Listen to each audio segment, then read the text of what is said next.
سب سے پہلے اللہ تعالیٰ نے قلم کو پیدا فرمایا اور اسے لکھنے کا حکم دیا تو قلم نے عرض کیا، اے میرے رب، میں کیا لکھوں؟ بسم اللہ الرحمن الرحیم۔ اللہ تعالیٰ ہمیشہ سے ہے اور ہمیشہ رہے گا۔ ہر چیز کو اللہ تعالیٰ ہی نے پیدا کیا اور ایک دن اسی کے حکم سے ساری کائنات ختم ہو جائے گی۔ قرآن پاک میں اللہ تعالیٰ فرماتا ہے کہ ہر چیز ختم ہو جائے گی، صرف آپ کے عزت و بزرگی والے رب کی ذات باقی رہے گی۔ حضرت عبادہ بن صامت رضی اللہ عنہ بیان کرتے ہیں کہ رسول اللہ صلی اللہ علیہ وسلم نے فرمایا، اس دنیا کی تمام چیزوں میں سب سے پہلے اللہ تعالیٰ نے قلم کو پیدا فرمایا اور اسے لکھنے کا حکم دیا تو اس نے عرض کیا، اے میرے رب، میں کیا لکھوں؟ اللہ تعالیٰ نے اسے قیامت تک کی پوری کائنات کی تقدیر لکھنے کا حکم دیا۔ پھر اس نے اس وقت سے قیامت تک ہونے والی چیزوں کو لکھ دیا۔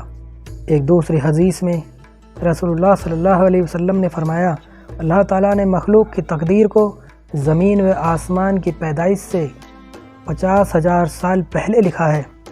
اس وقت سے قیامت تک دنیا میں جو کچھ ہوتا ہے یا ہوگا، قلم ان چیزوں کو بحکم خدا بندی پہلے ہی لکھ چکا ہے۔ اللہ تعالیٰ نے ہمارے اوپر مضبوط آسمان بنایا، روشنی کے لیے اس میں چاند، سورج اور چمکدار ستارے بنائے، اور اسی نے بغیر سہارے کے اس کو زمین پر گرنے سے روک رکھا ہے، جبکہ انسان ہلکی سی چیز کو بھی بغیر سہارے کے روک نہیں سکتا۔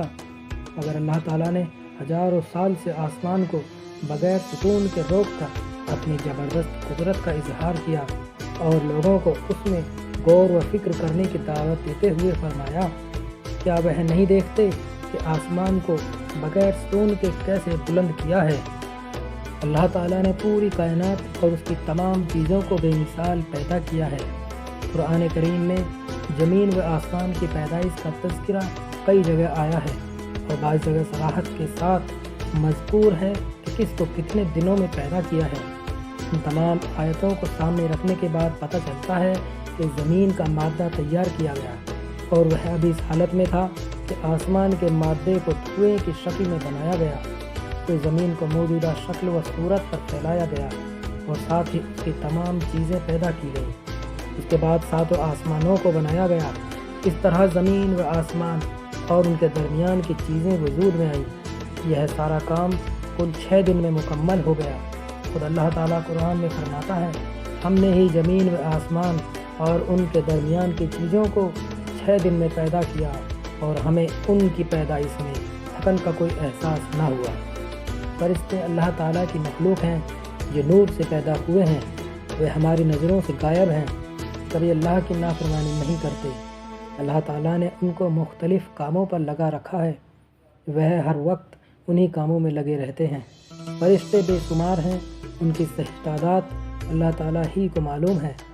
ان میں 4 فرشتے مشہور و مقرب ہیں، حضرت جبریل امین، جو اللہ کی کتاب اور احکامات پیغمبروں کے پاس لاتے تھے، حضرت اسرافیل، جو قیامت میں اللہ تعالیٰ کے حکم سے سور پھونکیں گے، حضرت میکائیل، جو بارش کا انتظام کرنے اور مخلوق کو روزی پہنچانے پر مقرر ہیں، حضرت عزرائیل، جو مخلوق کی جان نکالنے پر مقرر ہیں۔ اسی طرح ان کے علاوہ بھی بہت سارے فرشتے ہیں جو اللہ تعالیٰ کی حمد و ثنا اور اس کی پاکی بیان کرنے میں لگے رہتے ہیں۔ قرآن و حدیث میں جنوں کا تذکرہ کثرت سے آیا ہے۔ انسانوں سے پہلے ہی ان کی پیدائش ہو چکی تھی۔ اللہ تعالیٰ نے ان کو آگ سے پیدا فرمایا، ایک طویل زمانے تک وہ زمین میں آباد رہے۔ پھر انہوں نے فساد مچانا اور خون بہانا شروع کیا تو اللہ تعالیٰ نے فرشتوں کے ذریعے انہیں سمندر کے جزیروں اور دور دراز پہاڑوں کی طرف بھگا دیا۔ ابلیس بھی جنات میں سے تھا، لیکن کثرت عبادت کی وجہ سے فرشتوں کا سردار بنا دیا گیا تھا۔ لیکن جب اللہ تعالیٰ نے حضرت آدم علیہ السلام کے سامنے سجدہ کرنے کا حکم دیا تو اس نے تکبر کیا اور سجدہ کرنے سے انکار کر دیا۔ چنانچہ اللہ تعالیٰ نے دھتکار کر اس کو دنیا میں بھیج دیا اور اس سے تمام نعمتیں چھین لیں۔ اس طرح تکبر نے اسے ہمیشہ کے لیے ذلیل و رسوا کر دیا۔ حضور صلی اللہ علیہ وسلم اس دنیا میں انسان و جنات دونوں کی ہدایت اور رہنمائی کے لیے بھیجے گئے تھے۔ چنانچہ احادیث میں جنوں کو اسلام کی دعوت دینے کا ذکر موجود ہے اور قرآن کریم میں جنات کی ایک جماعت کے ایمان لانے کا بھی تذکرہ موجود ہے۔